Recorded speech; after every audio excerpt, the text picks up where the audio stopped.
Rafa, como que você se apaixonou pela sétima arte? E qual foi um filme que deu um boom para isso?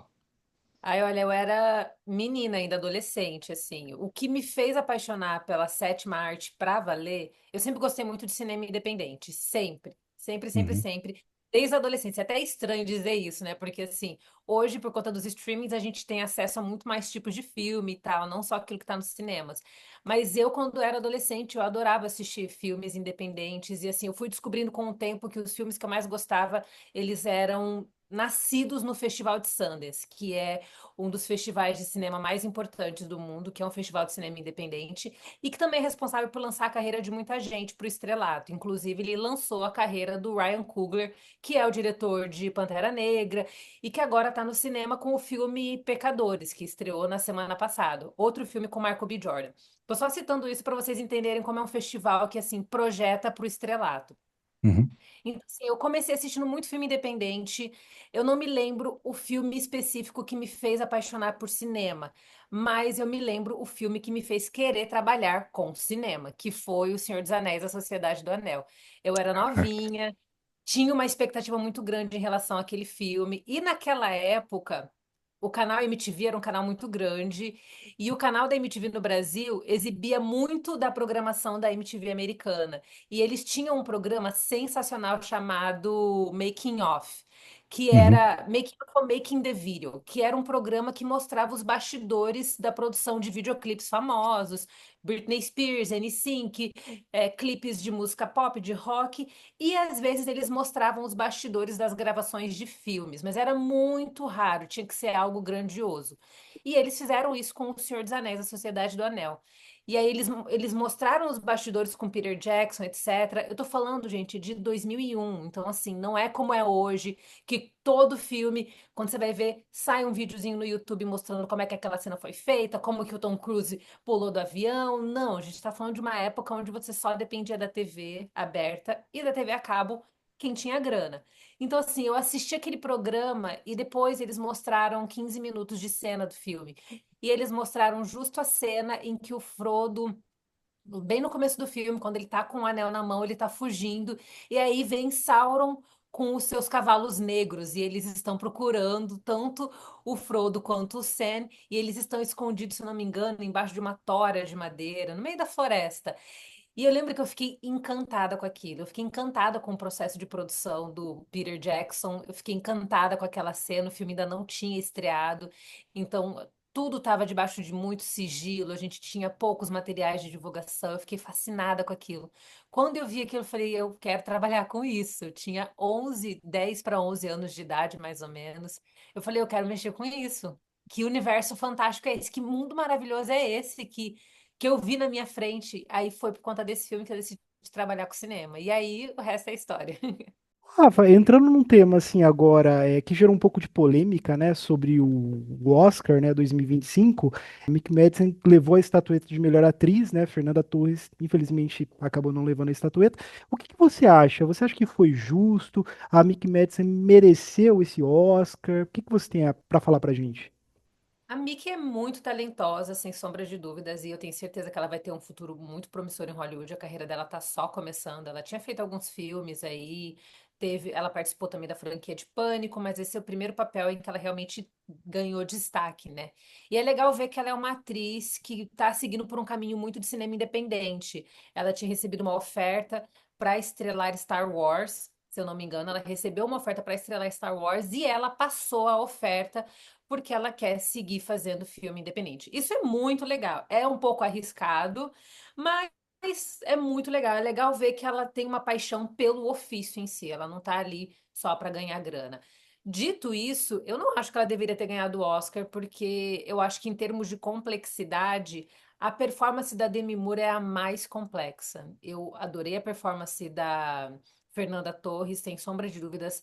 Ela foi muito merecedora daquela indicação. E a gente sabe que se ela ganhasse, seria uma experiência super catártica, aquele lance de full circle, de fechar um ciclo inteiro, né? porque 25 anos antes a Fernanda Montenegro havia sido indicada, perdeu injustamente para Gwyneth Paltrow, que nunca mereceu aquela estatueta, mas isso é outra conversa para outra hora. Mas assim, no final do dia, a Demi Moore foi a que mais se desafiou em termos de papel. Eu acho que, assim, o papel que ela interpretou é um papel que exige muita fisicalidade dela, principalmente conforme o corpo dela vai se transformando no filme A Substância, conforme o corpo dela vai se degenerando e ela vai se transformando naquela mulher cada vez mais velha, que depois vai se transformando naquela criatura mais monstruosa. Tudo aquilo exige um processo de preparação do ator que é muito grande, não apenas o fato dela usar muitas próteses, mas, assim, tudo isso dificulta a mobilidade. Então, eu acho que é um filme que exige muito mais da performance dela, física e também na parte de expressão, do que a performance da Mickey Madison. Eu não entendi muito bem o que aconteceu ali. Eu acho que, assim, nas categorias técnicas, principalmente de produção e de direção, o filme do Sean Baker, ele estava realmente conquistando as principais estatuetas, prêmio do Sindicato dos Produtores, Sindicato dos Diretores, que são premiações que a galera não dá muita atenção, mas que ajudam a definir o vencedor do Oscar. Ele estava se saindo bem ali, mas assim, não acho que foi merecedora a indicação dela, não. Eu acho que eles fizeram uma campanha boa. E como eu falei no meu Instagram, lá na época do Oscar, eu falei que no final do dia, o filme que mais ganha é o que tem a melhor campanha. Então, não necessariamente é o filme que é realmente o melhor, é aquele que sabe se vender melhor para os membros votantes.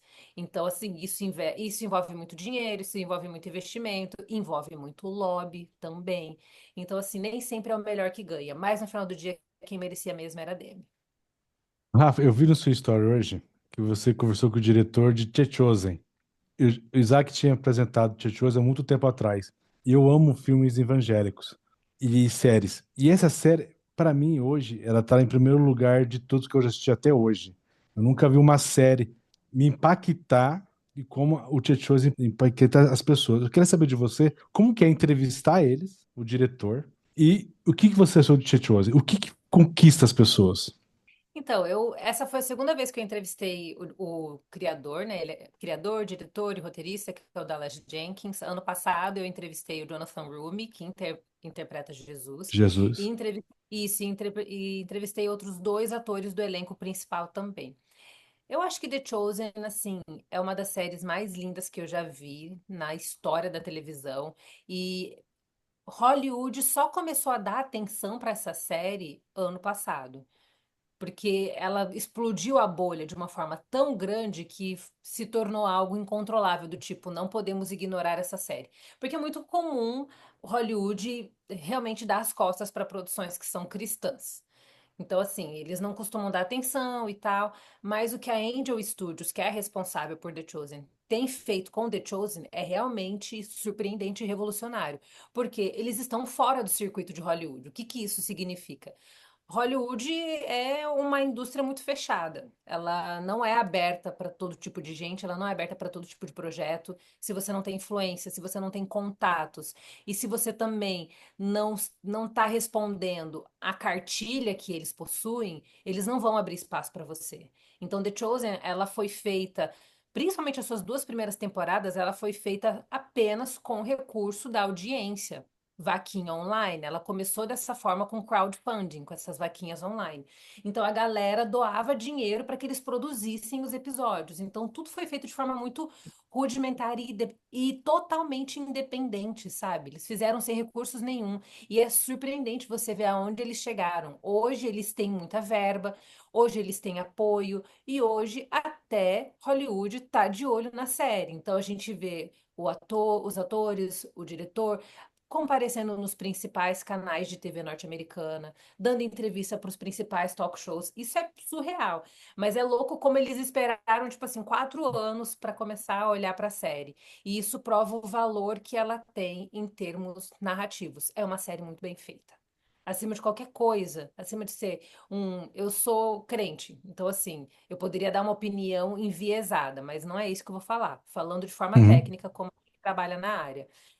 Ela poderia muito bem ser uma produção que só se comunica com um tipo de público, mas não, eles conseguiram romper essa barreira da própria religião e começaram a alcançar uma audiência que às vezes só tá afim de um entretenimento diferente. Quer assistir um entretenimento que seja mais inspirador, que fuja daquilo que a gente vê sempre nos principais streamings, e eles conseguiram fazer isso. E é por isso que a série impacta tanta gente, porque eles conseguiram pegar a história real de Jesus, o ministério de Jesus, e conseguiram traduzi-lo para uma linguagem ainda mais fácil de absorver.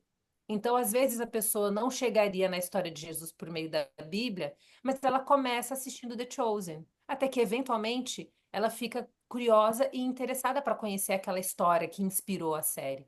Então, assim, é brilhante o trabalho que eles fizeram, porque eles realmente uniram qualidade técnica, a série tem roteiros muito bem escritos, conseguiram fazer a série ser muito bem dirigida.